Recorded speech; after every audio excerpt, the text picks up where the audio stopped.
Untuk memastikan kondisi kesehatan hewan kurban, tim kepresidenan lakukan pemeriksaan kesehatan hewan kurban jenis sapi limusin dengan berat 850 kg milik Presiden Joko Widodo. Pemeriksaan dilakukan mulai dari kebersihan kandang dan pemeriksaan bebas dari penyakit hewan. Sementara itu, pemilik sebelumnya tidak menyangka sapi yang telah dipelihara sejak 4 tahun lalu ini dipilih oleh Presiden Jokowi untuk dijadikan sapi kurban bagi warga di Kabupaten Buton, Sulawesi Tenggara. Ya, perasaan senang, ada kebanggaan tersendiri lah. Pernah menyangka sapinya akan dibeli dan Presiden? Tidak pernah. Untuk harganya berapa yang Untuk harga kemarin disepakati harga 95. 95 juta. Ya. Ini makanannya apa dong? Makanan rumput gajah kita pakai. Proses sampai dibeli sama Presiden ini bagaimana prosesnya?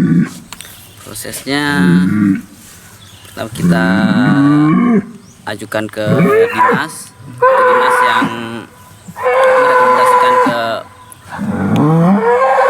Presidennya.